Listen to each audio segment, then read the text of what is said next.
Boy, has it been a busy week in the Subaru realm, Dave. Because let me tell you what has been going on in this world. First off, if you don't know, this is The Wave by Subaru Mechanics. And we are experiencing something so amazing right now. If you don't know, Subaru released a special photo at the 24 hours of Fuji, I believe it is. And Dave, tell me what that looks like. That looks a little like Project Midnight, as a lot of people have discussed. But Potentially, Dave, maybe a new STI teaser. Dave, what are these? What does that look like to you, Dave? I'm not sure. Are those hinges for a hatchback, Dave? Is this a STI hatchback coming back into the realm of Subaru? It's a very good possibility. I mean, I know I've heard people discuss, oh, it's a cross-trek rendering or something, but I don't know. It's also a blurred image, so Well, let me tell you, it's if tough it to tell. if it was a cross trek, I don't think Subaru would be blurring it. That's my take. I think I agree. while I think that this is what's throwing me, right? I thought that Subaru was going to put something out like this to essentially hype the new electric Impreza that's going to be coming out. And that to me made sense until I saw the hood scoop. And then that went out the window. And now I'm thinking, what Crosstrek has a hood scoop? So, in my opinion, I can't imagine what else this could be. I think, I mean, it's just so mind blowing that they would put out a picture like this because, okay, if it's another Vermont race car, body that they're using for racing or something, well, you know what? That's lame because we've seen Project Midnight. Everybody went crazy and that was one thing. But like, this is what everyone has been dying for. The 2011 to 14 STIs with the wide body, hatchbacks coming back. Well, I guess that was the WRXs. The STIs were all the way from '08. But this is what I'm saying, dude. This Yeah. is incredible. And so I don't know. Do you think it's possible that it's coming back? We've seen so many resurgence with across multiple companies, not just Subaru, as of recent. And I think that there's two parts to that. Obviously, there's the whole increased supply or increased demand if there's less supply. So you take something away for a while and you bring it back. Let's call it the McRib, which they say every year is going away and then it comes back for some strange reason, miraculously. And I think there's a lot to be said. Something you look at, with other car companies. Ford rebranded the Maverick, which used to be a car and now it's a truck. So I find that kind of ironic. And my joke across that spectrum was, I'm waiting for Dodge to re-release the Neon as a pickup truck.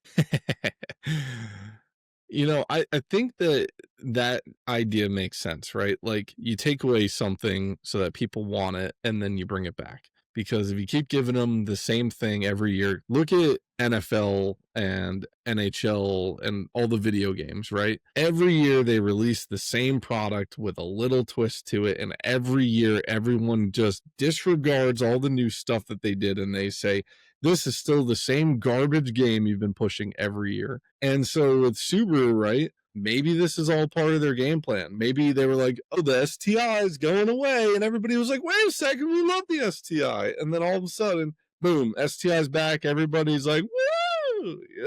Yeah. I mean, that's the classic, again, decreased supply. And so all of a sudden demand goes up, as well as like my other point to, from a naming standpoint. Okay, well, for them to, let's say, come up with the Ascent, for example, that costs a lot of money in terms of patenting and name branding and everything like that, and research, development and all this stuff like that, and getting everyone together to make sure that, it didn't offend anybody.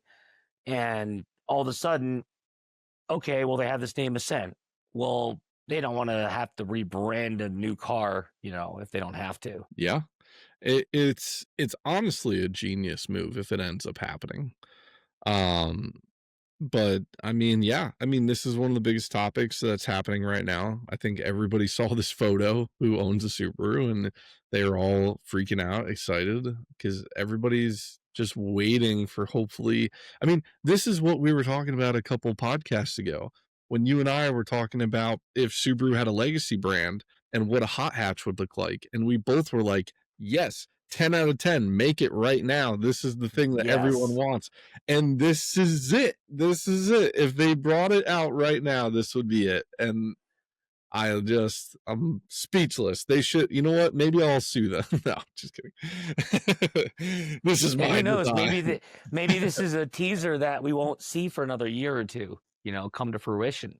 But they already have plans. You know what? I believe it. So I mean, again, we just wanted to touch on this because this is just amazing news for anyone involved. Because anytime that Subaru gets, I mean, this to me just says racing anyway with the wide body. So like anytime Subaru gets involved in racing, it's good for everyone because it means Yeah. that they're still in it and it means that they may be making production versions of that car. So you never know.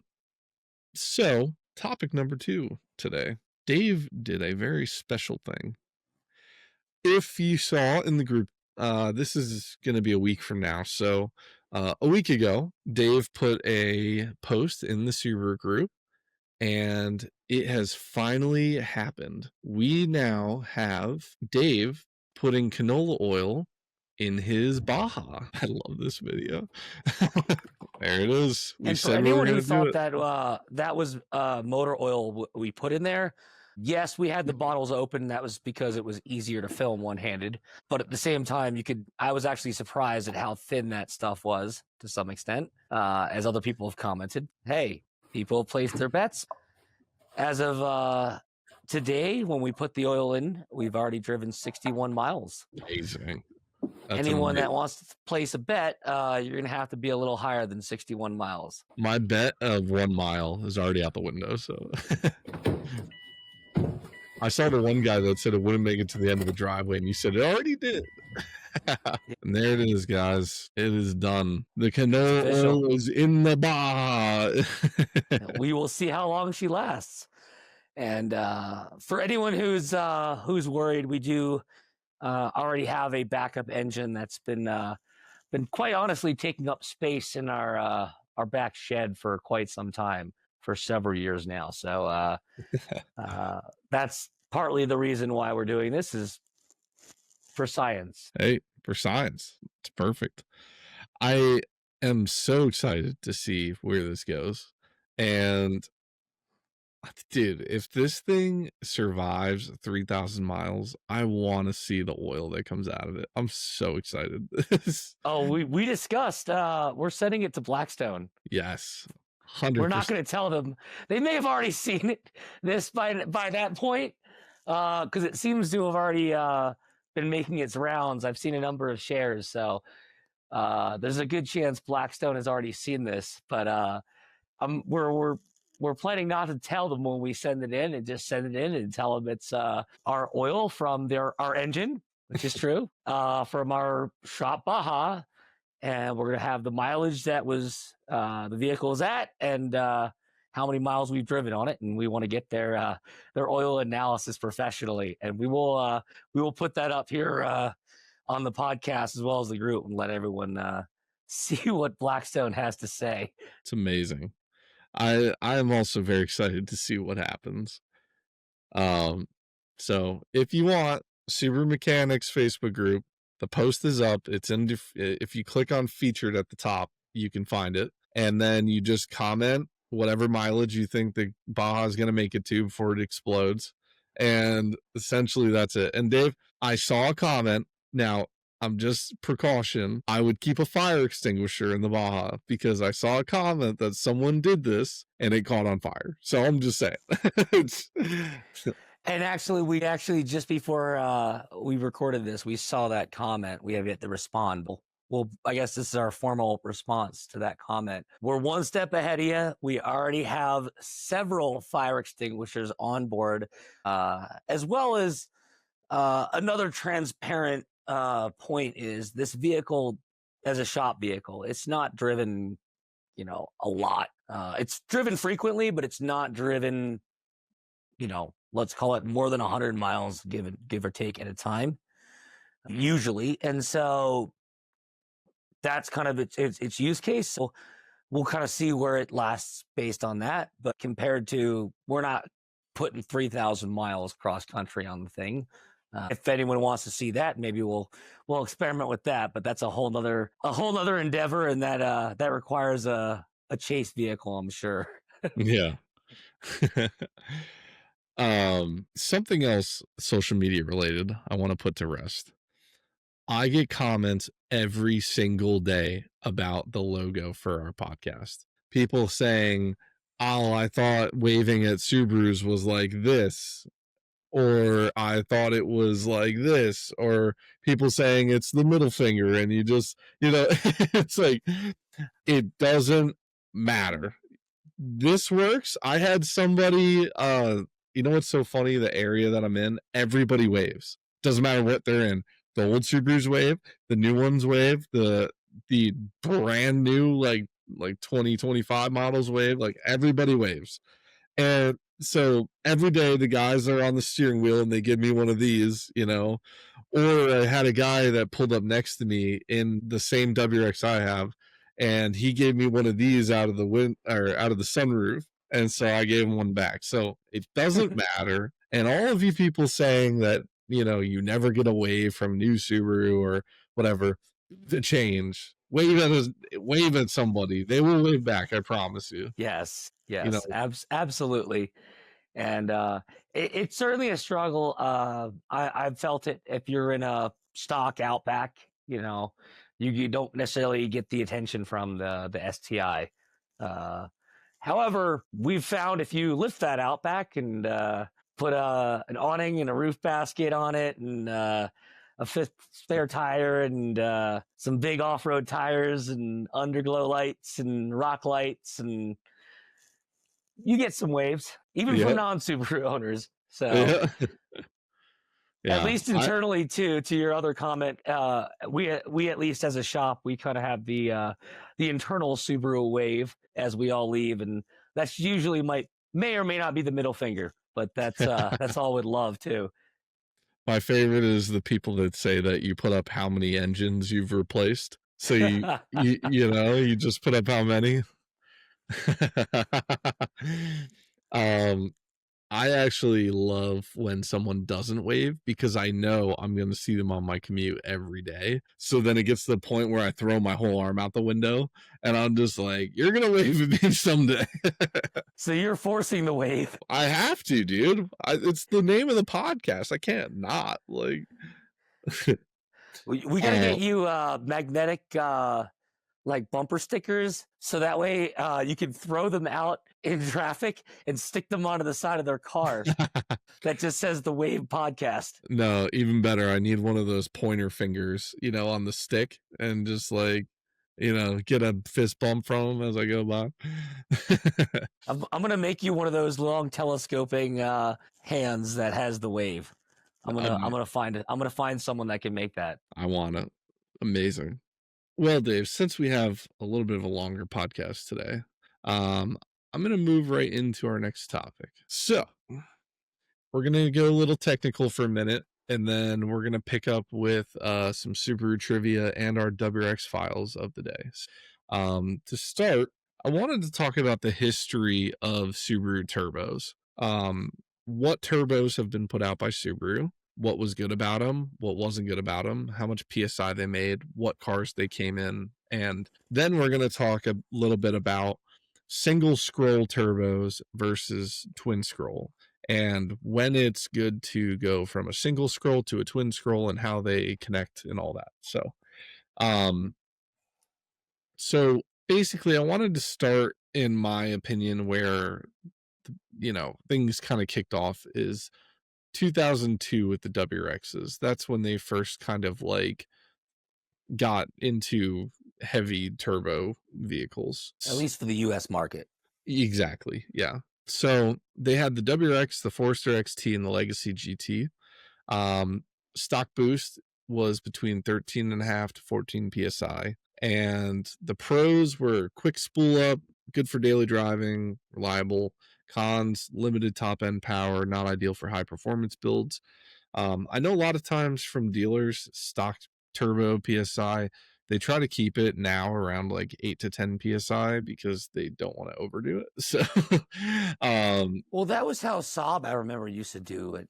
When they had their old the Saab turbos, they were really not for performance minded. It was more about fuel efficiency. yeah. And I remember they even had a little gauge on the bottom, old school, but it was a little um, analog looking kind of style gauge, and it showed you kind of a green and a red, and it showed you if you were driving more fuel efficient or you were driving more aggressively. And the kind of goal was to kind of lean you towards the green side, because it was funny because the green side had the bigger side of the graph and the red was kind of like smaller and kind of bad. It kind of made you feel like you were doing something wrong. Yeah, I just like love when they have stuff like that where it kind of lets you know what's going on in the car, and you have the visuals like even like stock shift lights. Love that. I think those are awesome. As far as the turbos that followed the TD04, you had the VF39, the VF43, and the VF48 from 2004 to 2014 STIs. You could get 14 to 15 psi out of them. They had higher flow than the TD04s. They were better top end performance, direct bolt-ons, a little bit more turbo lag out of these. And the VF39s were prone to cracking in the wastegate. I don't know if you're familiar with anything like that, but Yeah, um, we've seen that. We've seen that an unfortunate amount. yeah. So, that was the big turbo that everybody with a TD04 wanted to go to. And as anybody knows that grew up in that time, everybody was trying to get their hands on an STI intercooler, STI injectors, and everybody was trying to get the pieces to run the VF39 turbo, and I was one of those people. And I made the mistake of running the 2008 STI intercooler on my bug eye, and everybody said not to because of the fitment, because it doesn't fit. And I put it on and I was like, it does fit. What are they talking about? And then it rubbed through my AC lines and I had no AC. So just proof for There anyone. is a workaround for that. For Yeah. anyone that does find themselves in a dire necessity to do so. We have encountered several workarounds for that again, but it Yeah. does require moving the AC line, as you found out. Yeah. Me at 18 did not know. So I got one for cheap and I was like, this thing works great. Well, and fun fact along the same lines, for anybody that has uh, an Outback XT, they're very much similar to the Legacy GTs. However, there are certain differences. And one thing you have to be mindful of is if you get a aftermarket intercooler, a lot of the aftermarket intercoolers, if you put them on an Outback XT, they will actually hit the slave cylinder bolt and actually rub a hole into your intercooler along the same lines. We've seen that happen on several occasions before. Again, several different workarounds. Most professional way would be to change a number of parts to make it fit. However, if that's not an option, there are again several workarounds to making those fit. Yeah. Um the next generation is 09 to 14 with the VF52s. Improved mid-range torque, better top end, direct fit. And the cons of it were that it required tuning to really optimize the turbo at this point. You're making 13 to 14 psi, but you could do a lot more if you tuned it. And then you had a little bit of a limit to power increases out of this one. Yeah. So, the ceiling is the ceiling at some point with a stock engine and what you can do. So, um, something that came up was also the FA20 DIT twin scroll turbos. Those are in the 15 to 21 WRXs. That's what I have on mine. 15 psi twin scroll design reduces lag, which we're going to talk about in a little bit. Good for power delivery, efficient, good fuel economy. Cons are a little bit of a complex installation for things regarding it, and limited aftermarket support compared to EJ, which is true. But as things get older, support grows, things get better. And then you have the FA24 DIT turbos on the 22 plus WRXs and the Outback XT and the Ascents. Those are 12 to 13 psi. Increased displacement for better torque, improved low end response, designed for modern emission standards. Cons, limited aftermarket tuning options, and newer platform with less community knowledge, which is true with anything new. So I think on that one, it really is true that like things are so different now, especially with like cob and tuning, and like emissions have just been so insane. But you know what? I just want to put it out there. I saw this glorious article come through the other day that I believe it was Iowa put out a new law. Did you see that? Yeah. I saw that as well. That anybody who moves within the vicinity of the drag strips in that state cannot complain or file noise violations. When I think correction, I don't know that was just singular to drag strips. I believe it said racetracks. Amazing. Even better. To a sense, it's like if it's already been there established, doesn't matter if it's there 2 years. If it was there and you move in, good luck. You don't have any grounds for any kind of noise complaints, traffic complaints, anything to do with that establishment.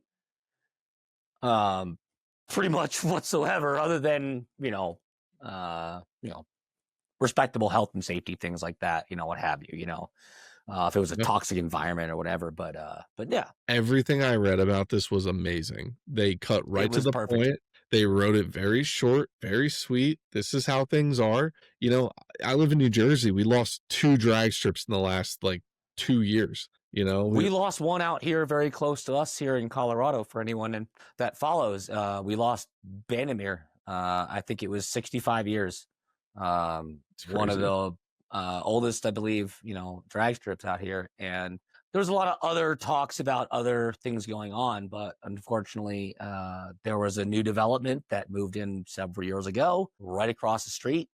And they made a lot of complaints, as it's been told. So, long and short, the family decided to, close the business, and they fortunately have now talked about procuring a new location here in Colorado. So, for everybody that has been or plans to come, there is definitely future plans to bring that back, and we're definitely excited for the rebirth of a Bandimere drag strip here in Colorado. So we humbly support that family 100%. Yeah. We unfortunately, I don't know how much of it was ownership's problem, because I know that there was a family of kids that were left with the drag strip of Englishtown, and essentially they sold it and split it up, and some auction company came in and bought the strip for parking or something. That was a big loss. I've been to Englishtown. I've raced Englishtown. I really love it, and at least they still have the actual tracks there, but the drag strip itself has been completely shut down. And now it's really sad. And now this last year, Atco down in South Jersey also shut down because of noise complaints and all this other nonsense going on. Atco. So there's only one left in New Jersey, and that's Island, which is 10 minutes from where I live. And the problem with Island is it's too short. So the really fast cars can't go there because there's not enough runway for them to slow down. So, I mean, they've really taken away all the options for any kind of drag cars to come to New Jersey for NHRA races and stuff like that. It's crazy. Well, and for anyone that doesn't is unaware, I actually grew up in Philly. So New Jersey was very close, always kind of in my backyard, so to speak, and very much grew up at those racetracks in a lot of ways growing up, and so it's very sad to see, um, kind of in my hometown area, the same kind of thing happening. And I think that's all the more reason that we both are trying to promote more people uh, getting into the automotive space and becoming automotive enthusiasts and wanting to do motorsports in a responsible, professional way and learning to better themselves. Yeah. And honestly, like, I feel like nowadays people are so scared of the automotive community, like mechanics and stuff. Like, people don't want to go into that field because they don't know where it's going. And like, it's a big investment to get tools and a box. And, but I have to say, like, automotive, it's really changed my whole life. I mean, just getting into it at a young age. I mean, I got picked up at a UPS store to go build race engines by this guy just because I knew about cars and he just asked me if I wanted to come do that. And then from there, it just led to me working at performance shops and getting into service writing and getting into management. And so, I mean, now I've built a whole career out of being in automotive, and like now we have this great podcast in the group, and it's just I really push anybody who is just getting into Subaru or on the fence of like, having a career in this, that it's there. You just got to find your niche or where you want to be at. And Reach uh, out. That's what I would yeah, say. Reach out. I think we're very fortunate in that the Subaru community as a whole. There's always going to be the 1%. yeah, We as a whole though are very tight knit, and the Subaru community looks after its own. And anytime uh, we see a fellow Subaru owner on the side of the road, we're the first ones to pull over and ask if there's anything we can do to help. I think that's how you further grow that level of community. And like I said, take care of people, and yeah. help people. I know we're getting off track here, but honestly, like, for anybody who wants to know, like, Dave owns his own shop. I work full time in managing a whole shop. I also am finishing a school degree, and I have a farm and so many things going on. And, Dave's got employees and everything else. So just so you guys know, we prepare, but we have topics that we don't mind jumping around and just talking about whatever. We're trying to keep the podcast at the highest quality possible, and we're learning as we go. As you can see, we've switched things around constantly, trying to make it the best that we can. So just stick with us on this. But I want to skip back to the turbo stuff real quick, just because I love turbos. As far as the JDM variants of turbos go, you had the VF37 twin scroll, which was in the JDM STI version 8, 19 to 21 psi. Now that's what I'm talking about. Pros, twin scroll design for rapid spool up, high top end power potential. Cons, require specific headers and up pipe, not direct bolt on for USDM. I actually had owned a Spec B Legacy at one point that I had bought a JDM twin scroll engine that I was putting in the car. And it turned out that the guy that I brought it to did not know how to install said engine, even though he said that he did. And I ended up selling the car as like a kit to some people, and unfortunately never got to drive it, but I always wanted to drive that specific, engine with that model. At the time I was young, I didn't know what I was doing, but um yeah. The VF22 various JDM models. There's a couple that have this turbo, 14.5 psi, largest compressor in the VF series. High horsepower potential. Cons are significant turbo lag and less suited for daily driving. So definitely don't want to take those to the supermarket. And finally, we have the VF30 and the VF34 JDM STI models, 14.5 psi. Balanced performance and spool up, popular upgrade for WRX owners.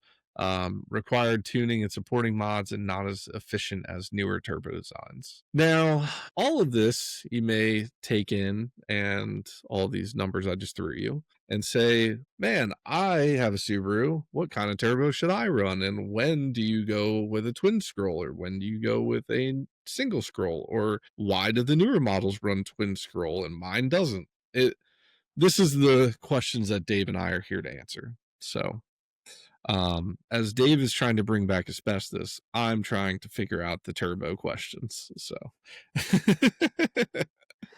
Well, there's a lot that goes into any manufacturer developing a force induction system on any platform. It's one of the reasons why, despite everyone's desires, Subaru's never has and nor ever will turbocharge or even supercharge a BRZ or a Crosstrek, and that could be a whole other topic right there. But there's a whole lot of R&D and development that goes into that, and ultimately increase cost. And when you have to factor that in from a specific vehicle platform on any given manufacturer's product line, they have to find that space where that vehicle fits in from a cost standpoint, or a resale value, of course, what it's marketed to be sold as. Um, that's transparent. It's kind of one of the reasons why you look at companies like Porsche; they'll never have a Boxer that'll never be faster than a 911. They can't have that. They can't produce that from the factory. Can they? Yes. Will they? No. That starts to, classic business talk, kind of devalue your brand. All of a yep, sudden you're now going, well, why buy a 911 when I can get this Boxer S for a lot less, and it's just fast. yep, Can you buy a Boxer S and make it as fast as 911? Absolutely. They want you to buy it, and then they want you to spend a lot of money afterwards to make it as fast. And usually they want you to spend just about as much money to get to that point, is kind of how they have it designated. That's not to say not to modify any yeah, given platform, but I think there's understanding why a manufacturer chooses to go with a specific choice. And while there might be benefits towards fuel economy as well as horsepower, whether you go with a twin scroll or you go with even a dual turbo setup, BMW is kind of historically famous, not for rather inventing, but just for utilizing that as of a lot recent years, where they'll utilize two turbos in line to where they basically have a low pressure and a high pressure turbo to kind of mitigate that lag, which is something that is always kind of semi inherent to turbochargers, and something that kind of gets discussed more towards the supercharger realm of they don't have inherent turbo lag, but at the same time, they do sap power from the engine to effectively make power. So it's kind of this, again, you're always kind of losing in some regards, and that's where any given engineer will tell you there's no such thing as free power. And as much as force induction is fantastic, specifically up here in places like Colorado where we're at altitude, I think there's a lot to be gained from a force induction system. Simply saying one is better than the other is, again, it's kind of design use case. So one might be better for certain track environments, short track environments, like you were saying earlier, are better to faster spooling turbos. If you want to have a really long straight, you want a big bad turbo that's capable of a lot of psi, but might take a minute to get there. yeah. Um, Something you just touched on is dual turbo setup or bi-turbo. Um, Now that's interesting because that is something that I didn't add into this, but normally, correct me if I'm wrong, they normally go with a smaller turbo to build quicker boost early and then a bigger turbo for the high end boost, right? Yes. Yeah. So like that's a whole nother thing is like instead of a twin scroll, you could technically go with a big high end turbo and then have a smaller, almost like a TDO4 size turbo for like the smaller boost just to get it Yep. built and get the car going. Well, let me touch on this here. So with a single scroll, there's a couple things that come with that. You get a simpler exhaust manifold design, so it's a little bit easier to work with. Um, Takes up less And less space. design cost. It's a little bit more budget, and you also can run unequal length headers with it, no problem. Now, unequal length headers are part of the Subaru Rumble, obviously, but it's not totally ideal for twin scroll turbos because they function properly and like way better with the normal headers. And when you go with the unequal length, I think it kind of messes them up a little bit unless you tune them properly and kind of dive into it. Um, but if you go with the single scroll, you can always keep the Subaru Rumble no matter what. So, for the high boost and high flow applications, anything 500 plus wheel horsepower, um, twin scrolls are no longer really the best option because at this point you're now dealing with a car that is building boost so fast just because of what the engine is putting out that you no longer need that low end boost to kick in. You're trying to hit the highest high end and you're getting such high flow that it kind of ends up being the best option is to go single scroll. And this is like, I'm sure you're familiar with some of these bigger turbo brands like the Garrett GT, the GTX, the Borg Warner, EFR. They're just better and they're more compatible with rotated turbo kits as well. Now, maybe you can tell us the benefits of the rotated turbo setups. The rotated turbo mainly just facilitates a fitment issue. When you're looking at your standard EJ platform turbo, which is what we're discussing in this case, you're just limited by space factually, and with the current or the factory configuration of exhaust layout, it lends itself to say, well, I can only fit so big of a turbo in this space. Well, I always call it the perfect storm of and I say a beautiful backyard engineering kind of mindset of what happens if we just took a giant turbo and we put it over here instead of here, and well, we need new piping to do that. Okay, if you're a confident fabricator, all said and easy, similar to us putting an engine in our Baja. Take us about all of 45 minutes to put another engine in that car. Everything's relative, as we always say. So for someone to just fabricate this up and put a rotated turbo, and then, fast forward here a couple of years later, it becomes semi, more mainstream, once people have already done the R&D, if you will. That's always the biggest hurdle anytime you're trying to develop something and trying to get the right measurements and basically say, well, where do I put this turbo? There's always going to be different variations to that too across different manufacturers as time goes on, to where different manufacturers will start to realize, well, maybe this wasn't ultimately the best placement. Ideally, if we move it a little bit more this way, we can direct heat in the right way, and that's something that's really often overlooked when it comes to designing things to a point is, hey, does it fit is a relative term, we Yeah. kind of say. Is it designed to be properly performing and optimized to give you the best benefit? Not always. And interestingly enough, there's always, kind of trade-offs to the point to where with the F series turbos being bottom mounted, there's inherent kind of pros and cons there as well. You ultimately have something, as you mentioned, that when you get into the higher horsepower levels kind of struggles. But on top of that, it's directly bolted to the exhaust manifold. It's in the hottest possible place it could possibly be in a lot of ways. Your turbo is subjected to so much more from a heat standpoint. And heat ultimately breaks things down.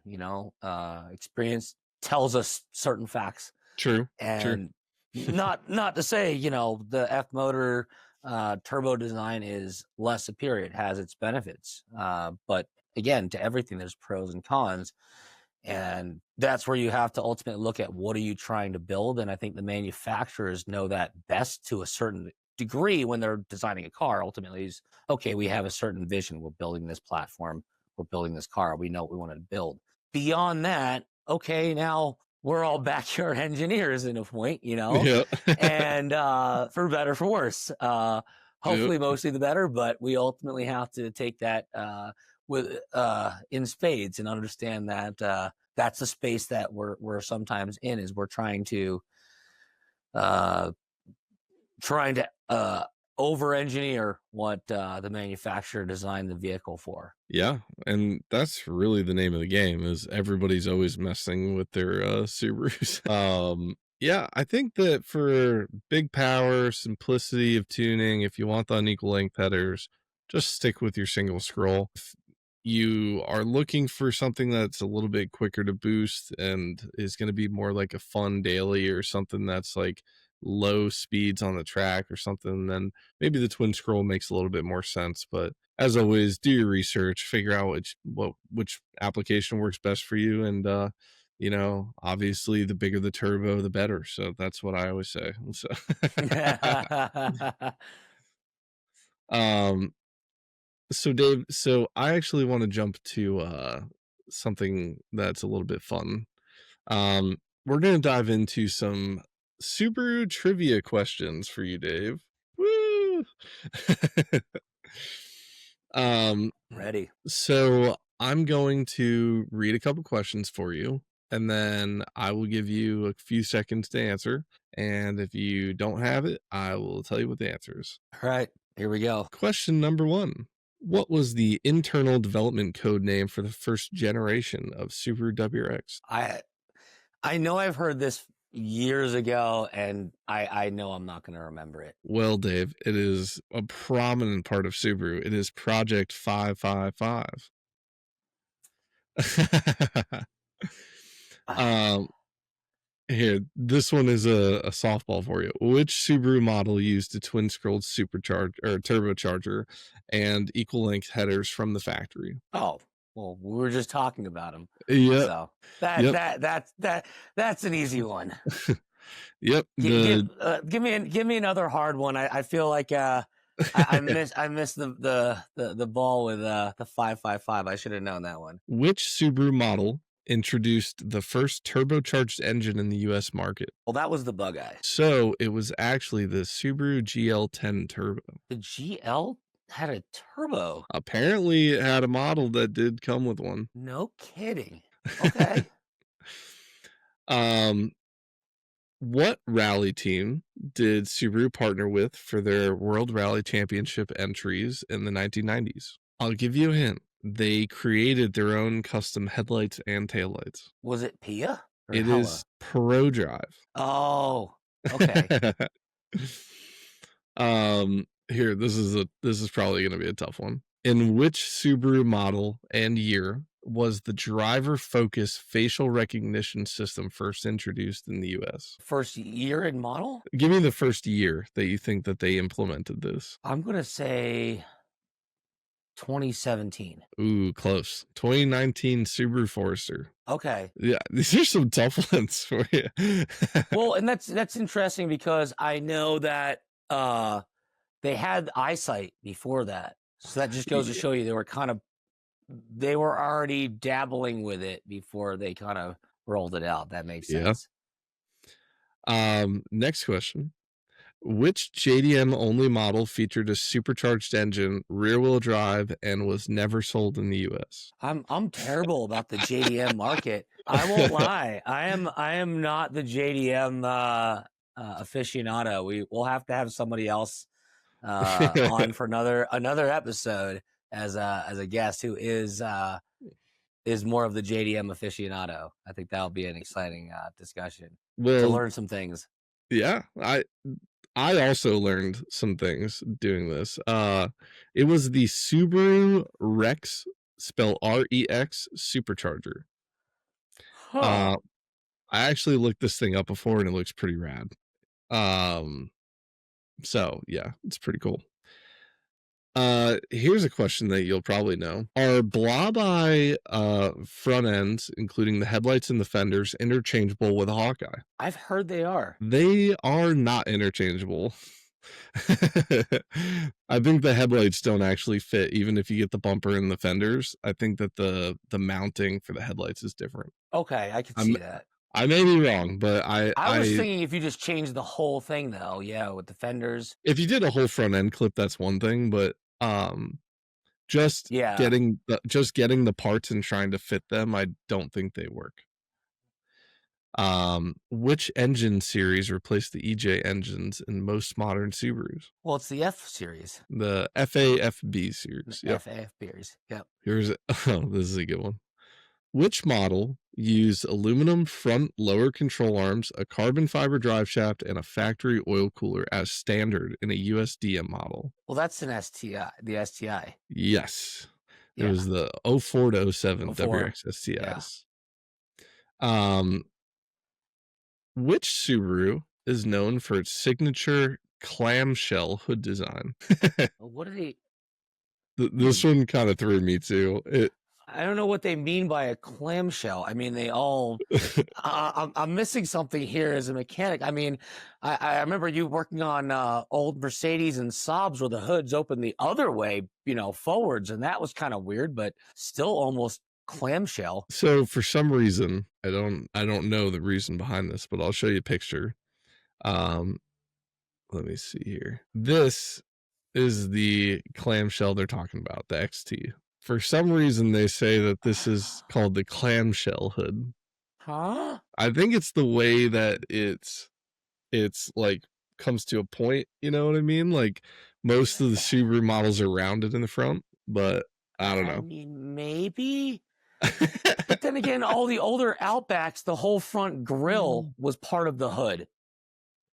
So That's I true. don't know what they mean with clamshell. That's Here's an easy one for I'm gonna stay up late tonight thinking about that one. Clamshell hood.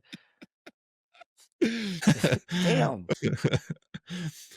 Here you go. What is the actual name behind the DCCD system? It's the I'll give you a clue. it's a differential center control drive. Yeah, You just said the entire thing backwards. driver It's center. Yeah, driver controlled center differential. You almost had yeah. it. I Now, knew it was an amalgamation of algorithms. It's or acronyms. That's always how it is. now this is a question I threw at Dave last night when we were talking about this, and it took him a minute. But which U.S. state has historically had the highest Subaru ownership per capita? Do you remember the Yeah, answer? it took me a minute. But and actually, I'll even throw out my initial first guess, which I thought it was Massachusetts because I always heard it was the highest number of Subarus sold per year or something along those lines. But it makes sense that the highest one is actually Vermont, simply Yep. because, man, growing up in that northeastern kind of area and having a lot of family up there, uh, there's no winners like that. And I think it's so funny because when I moved out here to Colorado, everyone assumed that I was moving out to the Antarctica to a point where I was at 14,000 feet all the time, and I only saw 2 weeks of sunlight a year. And fortunately, Denver is nowhere near like that, so it's very nice most of the year. Yeah. We do get some snow here and there, but mostly in the mountains. Yeah. Vermont is the answer. It is the highest Subaru ownership per capita.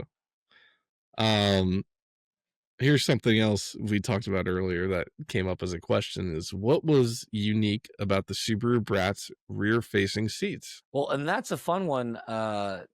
It has to do with the chicken coop tax, and it has to do with just simply a loophole when it came to exporting, or rather, or exporting or importing the vehicles here, to where they didn't have to pay a certain amount of tax because it was a four-seater. Yep, and because the taxes were on imported trucks, and so it was no longer considered a truck, it was considered a passenger vehicle. So they had to add just two seats into the bed, and they called it a day.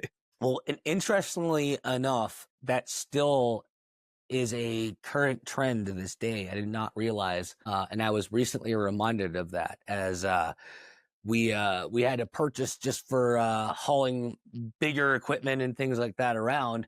We purchased a small Ford Transit Connect van for the shop, and it's funny that everyone, it's a small cargo van. There's just 2 seats in it. Interestingly enough, though, every one of them is made in Egypt. They're generally made for majority for the UK market, but they send a number of them over here as well.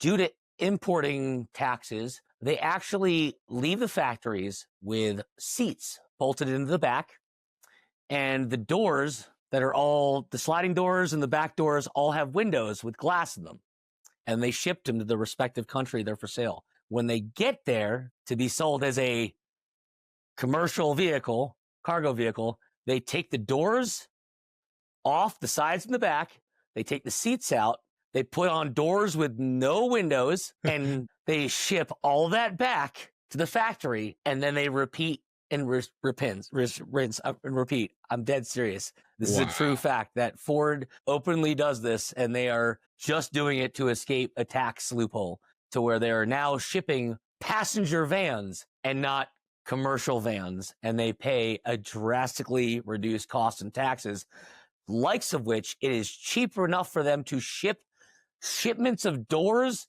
and seats back to the manufacturer. That is amazing. Fun fact. Oh my gosh. The things that people will do to avoid taxes. That's why the tariffs thing is all out of whack. Companies will find a way. Yeah. Here's another one for you. You ready? In the most recent WRX STI models, what are the Easter eggs that can be found? As in, where do they put the STI logos that are hidden in the car? Actually heard rumors about this, and actually I don't know enough about it, to be honest. I don't. But I've heard that there is definitely, it's similar to, I know Jeep kind of does a different thing, you know, on like floor mats and things like that, and certain little graphics. I have yet to actually encounter anything in as a mechanic. But then again, we're usually focused on the task at hand to a point, and maybe not notice the little hidden logo somewhere. But that's definitely something that I have heard about. So next time you have a newer STI in the shop, you gotta look for the STI logo is molded into the intercooler shroud. And the other one is sometimes they have the windshield tint band on the bottom of the windshield. It'll have like the STI logo, or it'll have a picture of your WRX. So Interesting. keep an eye out for that. Now let me just make sure on something here. Just taking a look at the time that we have left. So I think that was a good trivia segment. I loved going into that. And honestly, like the JDM questions are hard because like it's just stuff that we never deal with and we never see. So it's like, you know, there's just like a whole nother world of Subarus that, you know, it's just insane. Yeah, we just don't see enough of it, unfortunately. Yeah. But I think that, you know, we're an hour in, so I think this is a good time to switch gears into our WRX files. Now, I was showing Dave a little bit about this yesterday, and there is something that has been whispered about in the Subaru community, on forums, on Reddit, places that you know, you see it put up, it gets taken down, there's questions about things. And so I dug up as much as I could on this, but honestly there's just a whole not, you know, there's just not a lot to go on. It's really like a mystery. But here's what I found. Project Sheba is a project that was potentially, I don't, again, a lot of this is like hearsay because there isn't a whole ton on this. It's potentially a project that was put on by Subaru to create a 3-wheeled ghost vehicle. So this was kind of like a drone kind of vehicle that they made. So we're gonna jump to this now. This is what I would call a phantom project. If we rewind right back in time, back in the late 2010s, there was, I guess what has been said online, a photo that released of something that was being tested on Mount Haruna, where STI tests all their stuff. and it was a blurry photo in the wintertime of what looked like a three-wheeled vehicle that popped up on Naziok. It showed what looked like a triangular vehicle footprint, low, compact, lopsided, with what looked like the words Subaru possibly written. It was a blurry photo, hard to tell, but this is where Subaru does all their testing, so it's very interesting. Nobody could verify anything, and within 24 hours, the post was gone. Now, people started calling it Shiba, which was kind of a joke about Subaru history of weird functioning, their engineering and how they name things. Mhm. Now, when you go a little bit deeper into it, there are patents filed by Fuji Heavy Industries in late 2019 for multi-terrain autonomous stuff. Um, I've pulled up some patents that I found, at least, that were kind of in the realm of this project, things that have been redone and things of that nature. And so, like, Subaru has a million patents, so it's hard to go through them all, but I'll pull it up here. One of the patents that came up in one of the Naziok posts was this one for a vehicle driving apparatus that includes an electric motor, including a rotor provided movably in an axial direction relative to rotor shaft, and basically what is like a little electric motor that runs off of a gear system and kind of moves. So there's a couple weird patents like this for vehicle driving apparatus that essentially talk about camera systems and identifying different things through these camera systems. Talks about three-wheeled vehicles and things like that. So this is a newer one from 2023, but I have found some that were a little bit older that I kind of dug into. And like I said, they're all kind of vague. They're all a little bit of the same. It says that they invented or they have a patent on a certain kind of motor that is used to propel like smaller vehicles or different kind of things like that. So I can post those on the Facebook page and kind of put up some different patents that I pulled there. But basically, just to give you guys the gist of what I found is it's described as a three-wheel drive-by-wire vehicle. It seems like it's got a small camera on top of it to be able to either move or adjust or do things like that.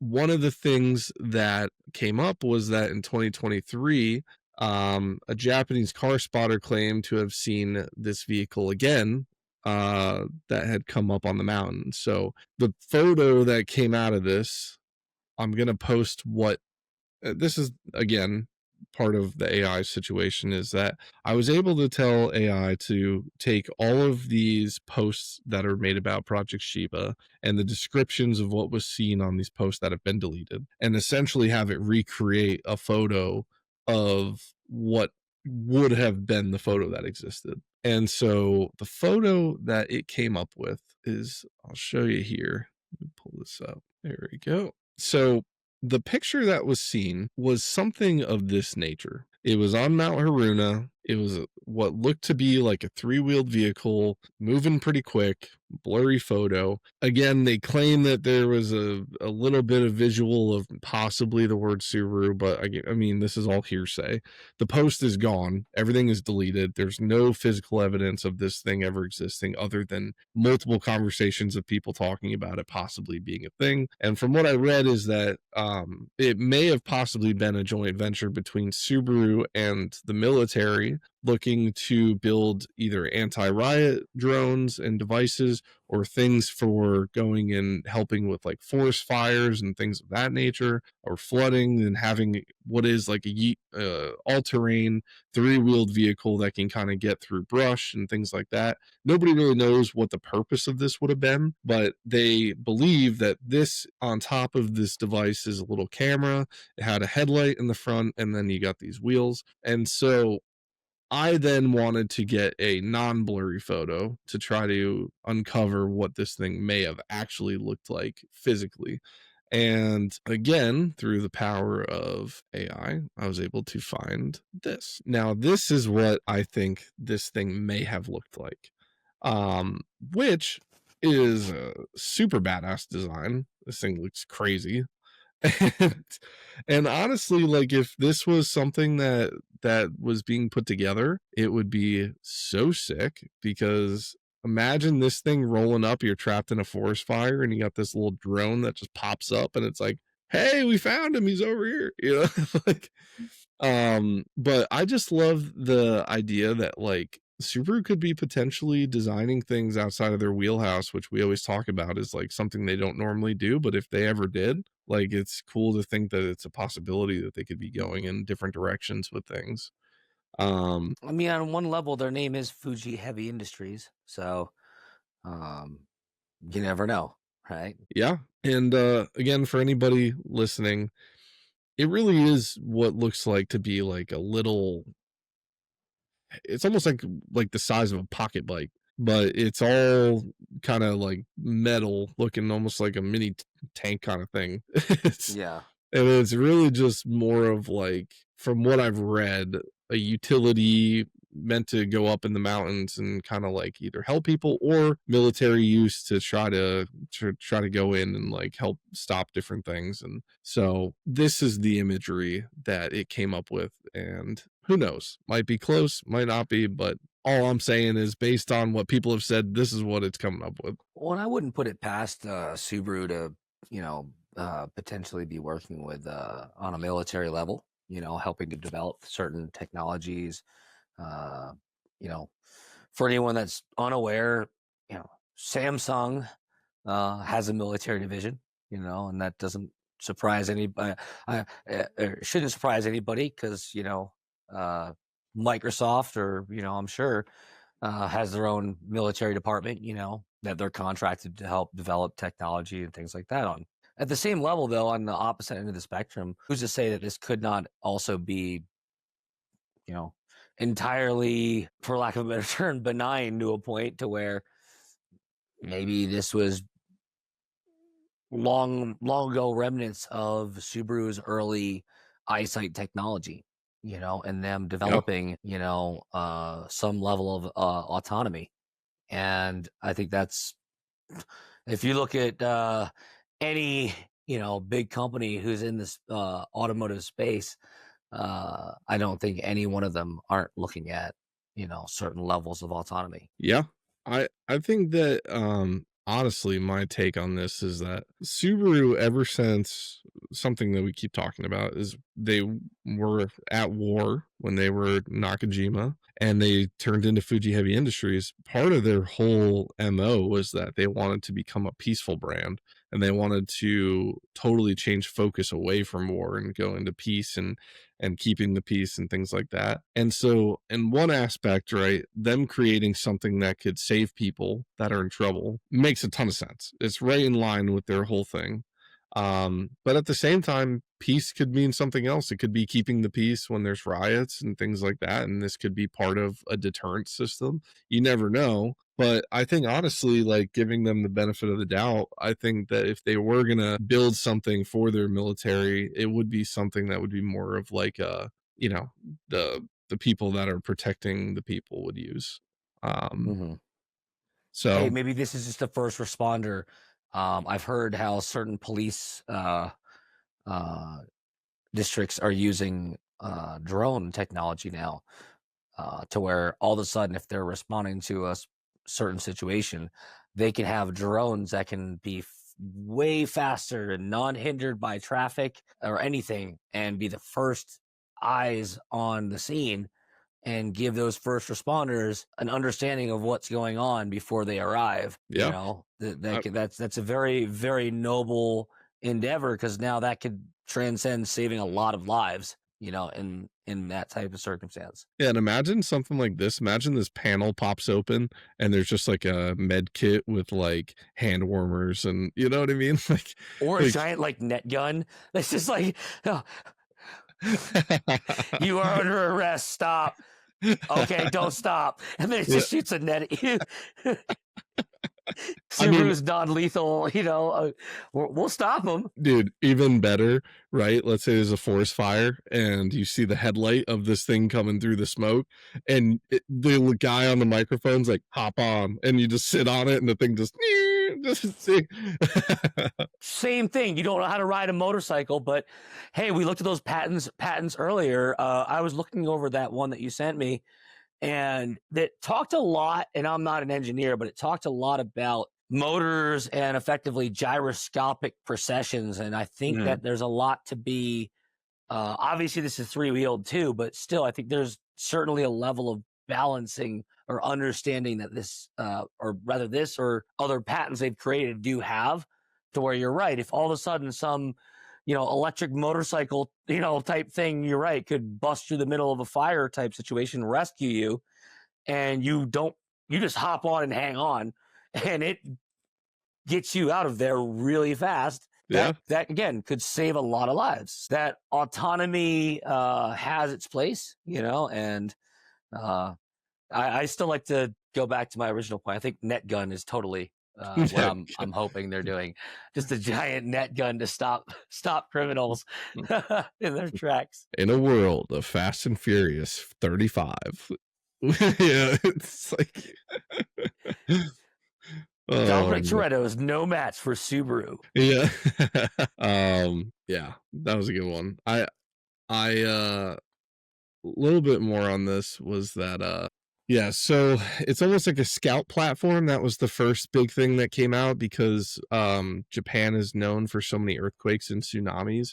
It's built for navigating the terrain after traumatic stuff like that and essentially helping find people. Mhm. Some other people have posted that they think it's autonomous drone for surveillance, capable of carrying lidar, thermal cameras, and satellite uplink. Um, a few people have whispered that it's military co-development disguised as Subaru R&D project, citing um, the presence of older Subaru technology and essentially like hiding all of their patents on this like drone equipment and all this stuff under Subaru's name. So people think that it's just car development, but really it's the military just hiding all of these patents under their kind of like Subaru name. So but here's what we do know, and that is that we know nothing. We know that Subaru has not acknowledged Project Shiva. We know that there are no VINs, no technical papers, only Reddit posts and forums and pictures that have been deleted and people going back in the Wayback Machine trying to find things.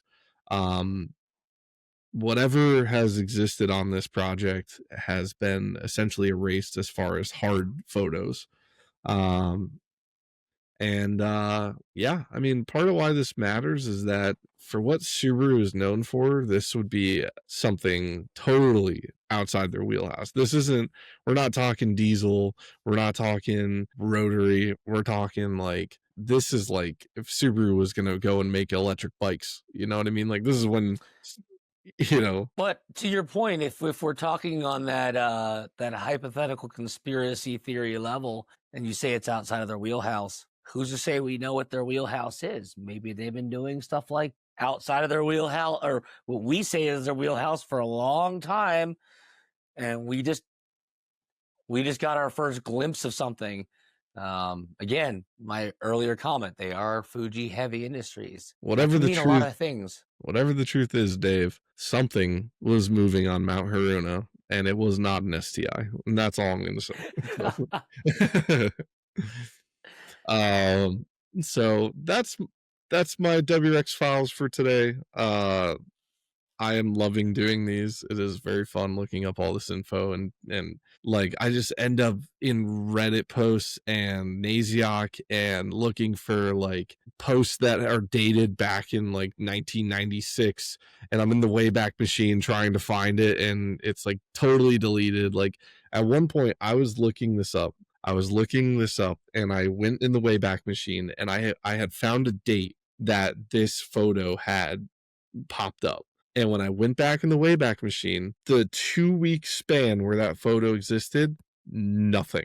and then every other month had different clips of this like website and like where all the info was, but like the one span where this potentially happened, everything was wiped. There was nothing there for like 2 weeks, and I was like, wait a second. And so I started looking into it, and I couldn't prove if anything had been deleted because these are old files, but I was like, when I saw that gap, I was like, whoa, something's going on here. So um but yeah, so like I said previously, I hope everybody knows Dave and I are cranking this stuff out. We are doing our research. We're trying to give you the best possible product here, and we appreciate everybody sticking with us. And yeah, I We mean, appreciate the comments. Let us know.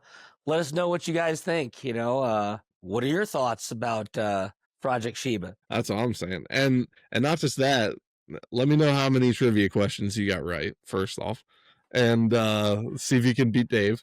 and then um, also we will keep you guys updated on the canola situation. So Yes. if you check the Wave Podcast Facebook page, we will keep updates on there, as well as Yes. in the Subaru Mechanics group or on Simply Subaru's Facebook page. If you want to follow Dave, give him a follow, see what he's got going on. And the second this thing blows up, we're gonna know first, and it's gonna be Oh, amazing. So we'll document everything from start to finish. yeah, And I regardless, blow up or not, we will be sending that oil into Blackstone. That's a guarantee. And also, I do have to add one other thing, because other people have kind of pointed or made some comments along this line. We don't deny there is a possibility that there might be a small consumption, in which case we do have a contingency, a little bit of top up oil. I don't think that would be yeah. unreasonable to top it up, but we won't top it up with anything but canola oil. We're to keep it pure, pure 100% Crisco. For anyone who's wondering, that is exactly the brand we used. You can go find it in your local Costco, I believe. I'm not sure actually. We don't have a Costco membership, but I'm sure they probably have something alternatively similar. But we would not condone anybody do this. This is just for scientific and entertainment purposes only. I would almost trust a single bottle of Lucas over as many bottles of Crisco you could fit in that car. Just, We'll see. We're officially, as of this podcast recording, we're at 61 miles officially. that's We'll amazing. we'll see. We'll see. For anyone that said it wouldn't make it past the driveway or more than 5 miles, let's bump those numbers up. As the old saying goes, those are rookie numbers. You're gonna have to bump those numbers up. Yeah. And again, anybody who makes a prediction on the Facebook group, if you see the post or on, I think Dave posted it, Yes. anybody who makes a prediction and you are right or you're the closest, we will send you stuff. I got t-shirts. Yes. Dave's got stuff from Simply Subarus. I'm going to talk to Mark at Company 23. He was talking about giving away some stuffs. Yes. It's a giveaway opportunity. My thought process is that there's a lot of people that I think are just going to say 3,000 miles, and then that creates a whole nother problem. I've never thought about that actually. That's a good point, because if it just hits 3,000, well then, yeah. Well, then But you're going to at have to least so keep far, driving. I haven't seen that many 3,000. So we'll figure it out. And shamelessly, we just got a completely new batch of shirts in, so we got plenty, hopefully, to go around for everyone that does win. Awesome. All right, guys. Well, that's what we got for you today. And we hope you guys are enjoying these, and we will see you on the next one. As always.